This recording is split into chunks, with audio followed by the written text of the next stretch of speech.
Muito bem. Olá, estudantes do 8º ano. Nós vamos falar hoje sobre um outro capítulo dos Estados Unidos. Nós estamos falando atualmente da América do Norte, especificamente sobre os Estados Unidos.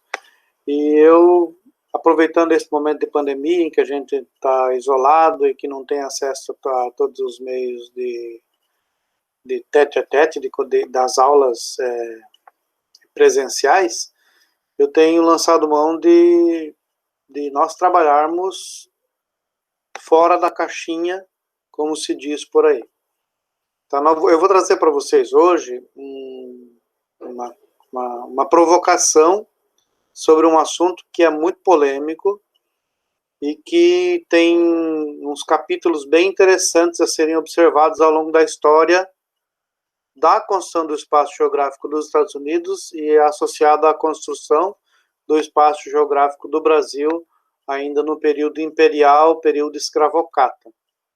Então, eu vou, para falar sobre isso, e perceba que eu disse antes que é uma provocação, então, ou seja, eu não vou trazer efetivamente o material para nós falarmos sobre a questão, essa relação que se estabeleceu entre Brasil e Estados Unidos com relação à questão da abolição da escravatura. Mas eu vou trazer para nós alguns elementos que vão fazer essa provocação. De repente, deve estar pensando, está meio complicado, está meio conturbado o que o professor está falando, mas já vai ficar mais claro. Deixa eu fazer a apresentação e vai ficar mais claro isso para nós.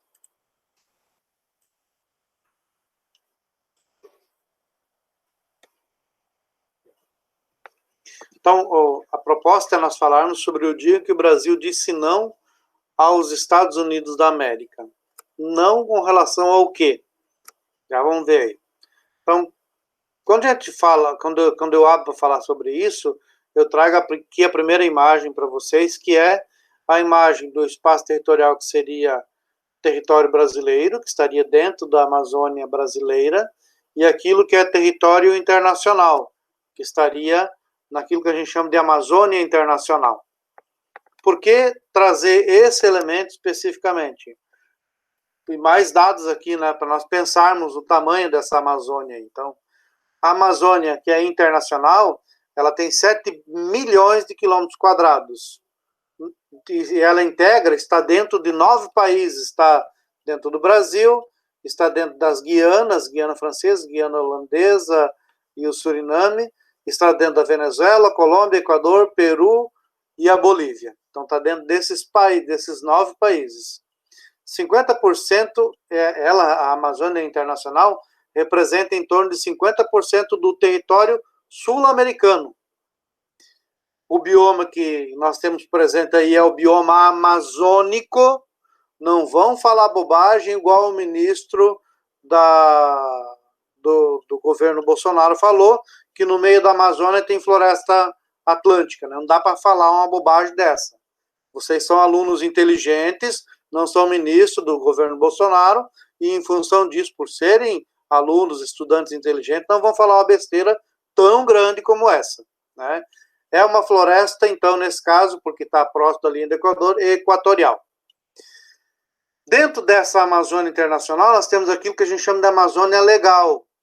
5 milhões de quilômetros quadrados, ou seja, dos 7 milhões que é internacional, 5 está no Brasil.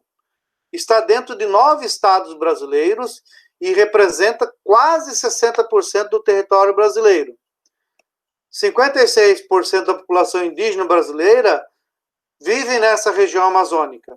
E em 1953 foi criado pelo governo Getúlio Vargas a tal da Amazônia Legal com o objetivo de planejar o desenvolvimento dessa região, que é a região amazônica. Por que trazer esses dados, que são dados que eu chamo de superlativos, dados muito grandiosos, para nós falarmos sobre um assunto que não tem relação com o Brasil diretamente, mas depois a gente vai perceber que tem indiretamente. Porque o simples fato dela ser essa estrutura superlativa muito grande faz com que muitos voltem os olhos para essa região, que é a região chamada região amazônica.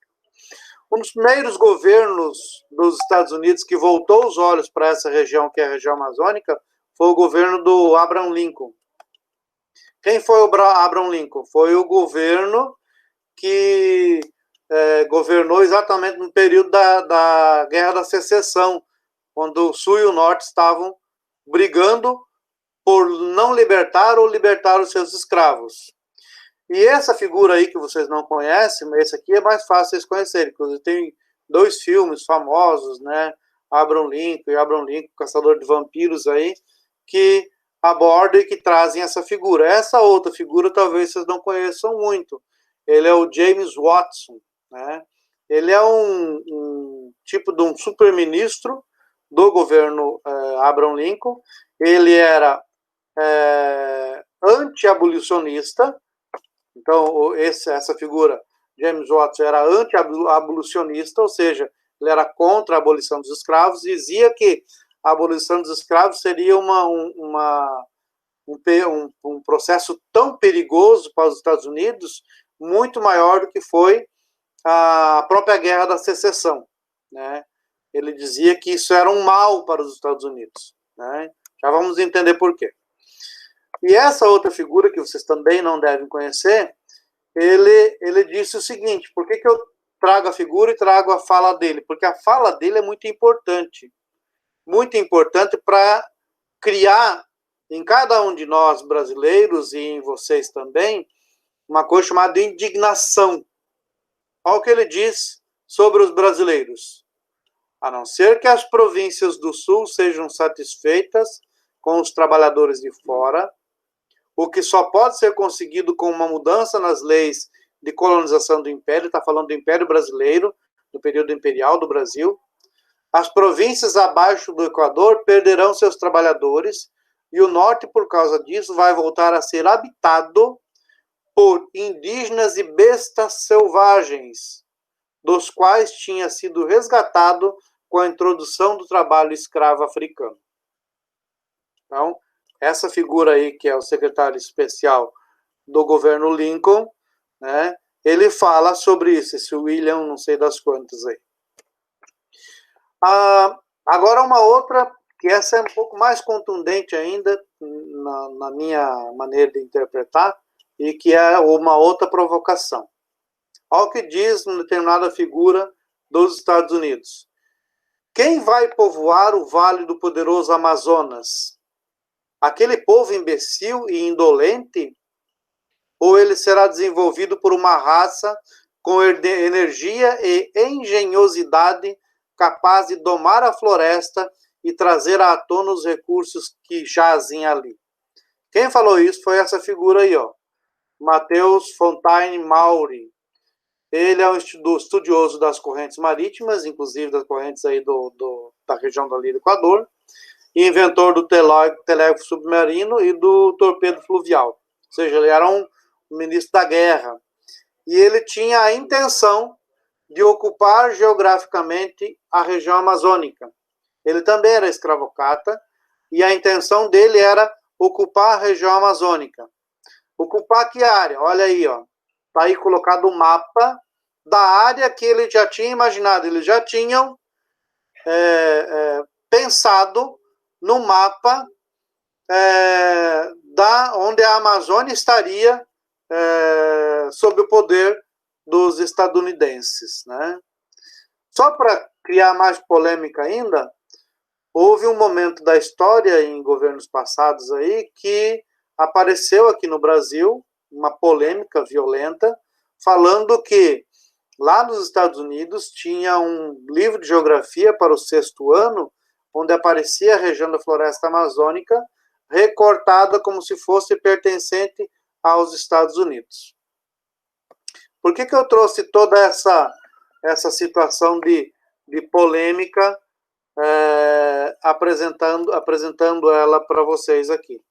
Porque nas próximas aulas eu vou propor um texto, e esse texto vai trazer elementos para nós pensarmos sobre isso. O texto vai trazer o título exatamente do slide que eu acabei de apresentar: o dia em que o Brasil disse não aos Estados Unidos. Que foi um momento em que o Brasil não concordou com a deportação dos escravos libertos nos Estados Unidos para a região amazônica. Ou seja, eles estavam querendo resolver um problema deles, o problema da escravidão no Brasil, nos Estados Unidos.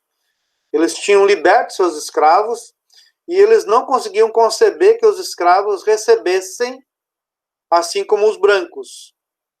E por não conceber isso, eles queriam deportar esses escravos aqui para a Amazônia brasileira. Então, é uma polêmica violenta, uma polêmica desgraçada, com pesquisadores brasileiros pesquisando tanto aqui no Brasil quanto nos Estados Unidos e trazendo elementos para nós pensarmos sobre isso. É um capítulo da formação do espaço geográfico dos Estados Unidos que tem relação com o espaço geográfico do Brasil. Na próxima aula eu vou propor então para vocês que vocês façam a leitura de um texto não muito extenso, são apenas 3 páginas, e a partir da leitura desse texto responder alguns questionamentos que eu vou propor. Certo? Por hoje ficamos por aqui. Agradeço e esperamos que a pandemia acabe e o pandemônio seja destituído. Um grande abraço e até a próxima.